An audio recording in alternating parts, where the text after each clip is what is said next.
आप सभी को राम राम। छठे अध्याय श्रीमद् भगवत गीता के सार को हम समझेंगे। इसका नाम है आत्म संयम योग। कि नाम ही कितना विशेष है।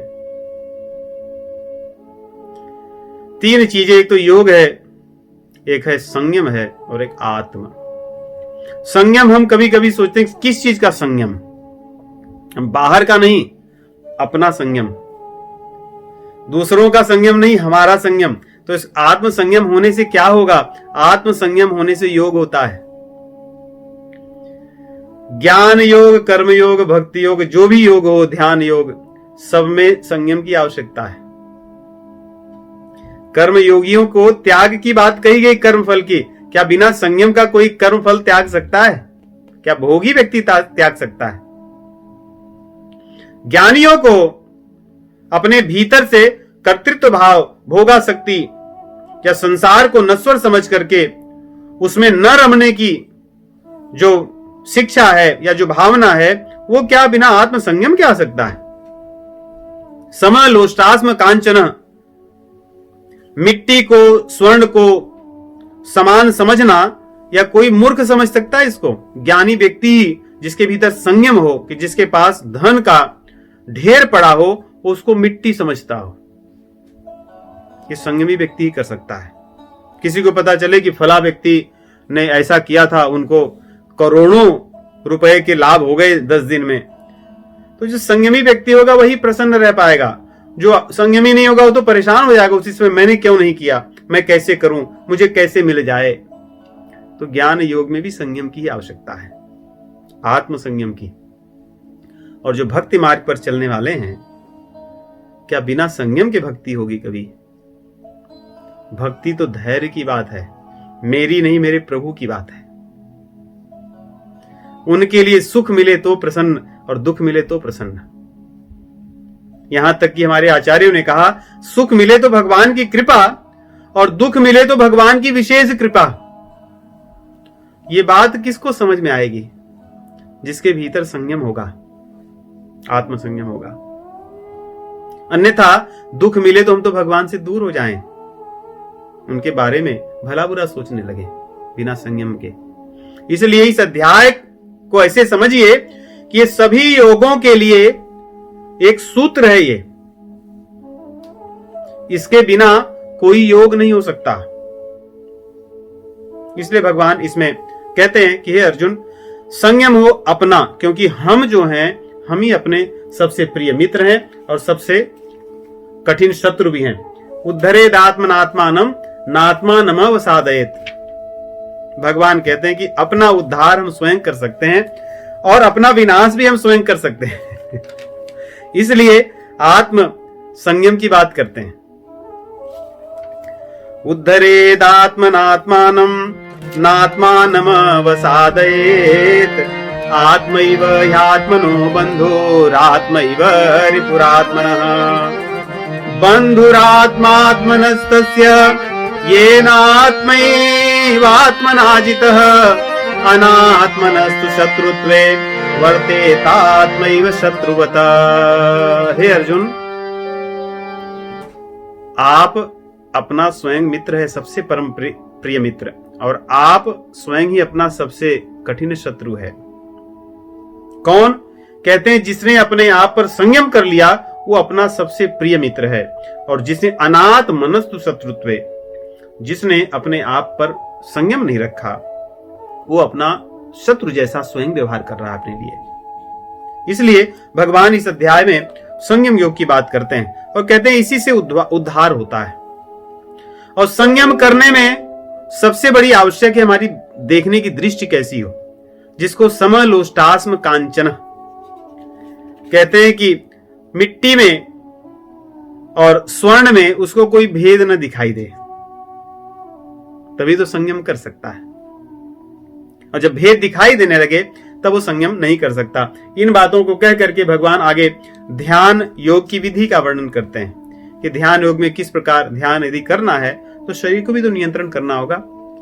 इसलिए प्राणायाम की कुछ पद्धतियों का वर्णन करते हैं कि किस प्रकार से कैसे आसन पर बैठना, कैसे अपने शरीर की स्थिति को रखना। ध्यान अपना कहां रखना। इतना ही नहीं, भगवान भोजन की बात करते हैं, सोने की बात करते हैं। युक्ताहार विहारस्य युक्त चेष्टस्य कर्मसु। कहते हैं कि हे अर्जुन, तुम्हारा आहार विहार भी युक्त हो, मनमानी ना हो। युक्त स्वप्नावबोधस्य योगो भवति दुःखा।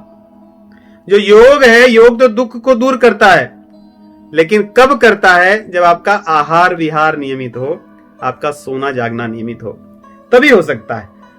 भगवान यहां कह रहे हैं, बड़े प्रेम से कहते हैं कि बहुत अधिक मत खाओ, और कहते हैं बहुत कम भी मत खाओ, और कहते हैं कि हाथ सर्प की तरह मत सो, भालू की तरह अधिक, और बड़े चंचलता की तरह ऐसा भी नहीं कि सो ही नहीं। इसलिए हमारा सोना जगना, उठना बैठना, आहार विहार सब चीजें नियंत्रित हो, तभी संयम हो सकता है, तभी योग संभव है, ध्यान योग संभव है। और ऐसा करके भगवान कहते हैं कि ये जब संयम करोगे तो तुम्हारे मन में एक प्रकार की शांति होगी, एक प्रकार का सुख होगा। वो मेरा ही सुख अनुभव, मेरा ही सुख समझना। बिना संयम के सुख नहीं होगा। इसलिए इस पूरे अध्याय में संयम की ही चर्चा है। कहते हैं उस सुख को जब पाओगे संयम के बाद, तब अन्य सुखों की चिंता नहीं होगी। यम लब्ध्वा चापरम लाभम मन्यते नाधिकम ततः यस्मिन स्थितो न दुःखेन गुरुणापि विचाल्यते। जब ये आत्म संयम से जो शांति मिलेगी, जो सुख मिलेगा, उस सुख के सामने संसार की अन्य चीजें तुम्हें सब फीकी लगेंगी। यही भगवान ने लक्षण बताए कि कैसे लगेगा कि हम संयम कर रहे हैं कि नहीं। भगवान ने बात बता दी कि जब तुम्हें लगने लगे कि संसार की चीजें सब फीकी हैं, तो समझना वो तुम्हें संयम की प्राप्ति है, संयम के फल की प्राप्ति है।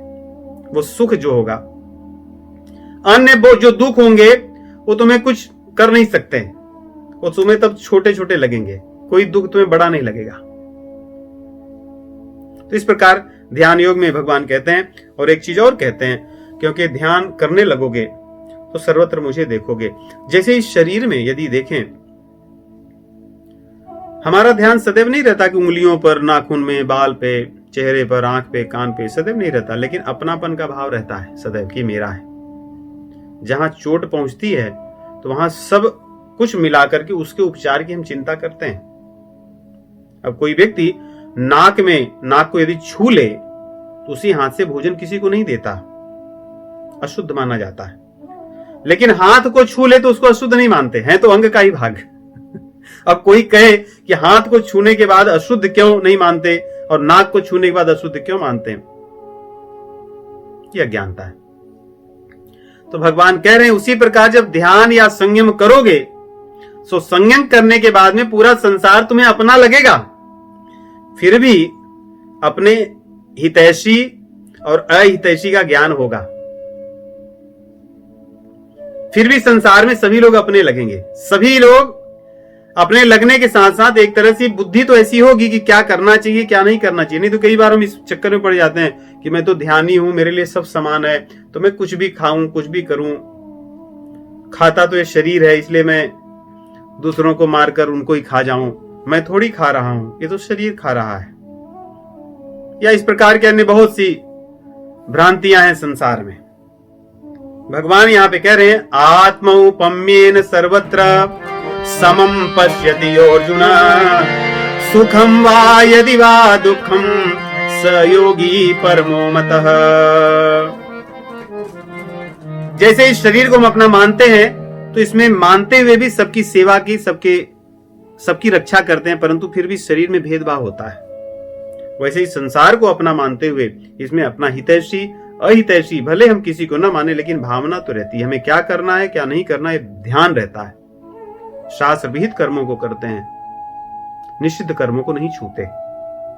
इसको उस भाव से ही समझें। और ये कह करके फिर अर्जुन के मन में प्रश्न आता है, प्रभु ये ध्यान तो मन से होता है, और आपने आरंभ भी यही किया, उद्धरे नात्मनात्मानम नात्मानम अवसादयेत, कि प्रभु आपने कहा कि मन से ही संयम होता है, तो मन तो बड़ा चंचल है, ये तो सुधरता ही नहीं है।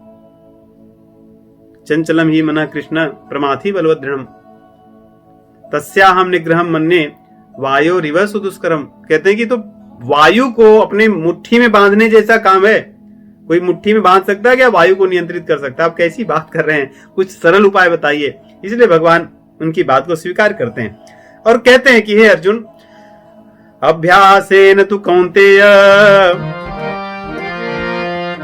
हे अर्जुन, अभ्यास और वैराग्य, अभ्यासेन तु कौन्तेय वैराग्येण च गृह्यते।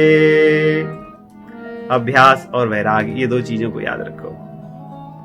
ध्यान युक्त तो करते रहो, वैराग्य की भावना भीतर रखो। जैसे आग जलती रहे, अगर उसको नियंत्रित करना है, एक तरह से हम उसको अच्छी हवा देते रहें जिससे जलती रहे और घी डालते रहें और सोचे कि हम अग्नि को नियंत्रित कर रहे हैं, कहते हैं ऐसे नहीं होगा।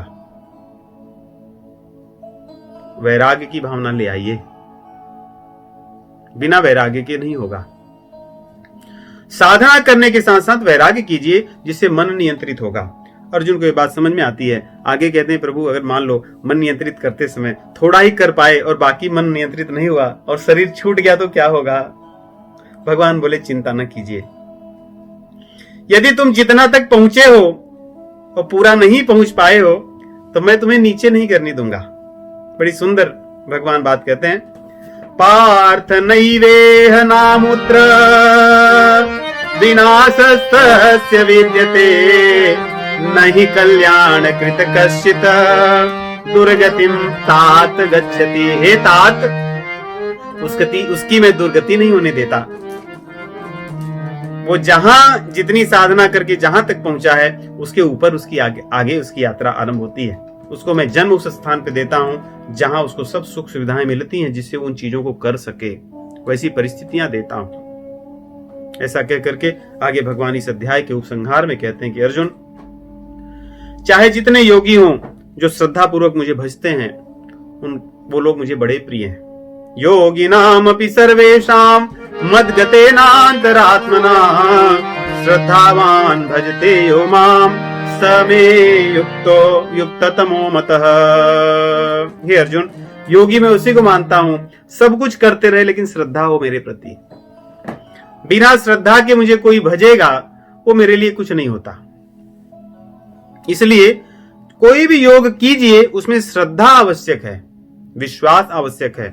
इसकी भगवान यहां पे बात करते हैं, क्योंकि अब आगे का जो प्रकरण आरंभ होगा वो भक्ति योग का होगा, जिसमें मुख्य चीज है ही विश्वास, श्रद्धा। ज्ञान हो न हो, सामर्थ्य हो न हो, लेकिन श्रद्धा आवश्यक है भक्ति में। तो इस प्रकार छठे अध्याय में आत्म संयम योग की चर्चा भगवान करते हैं।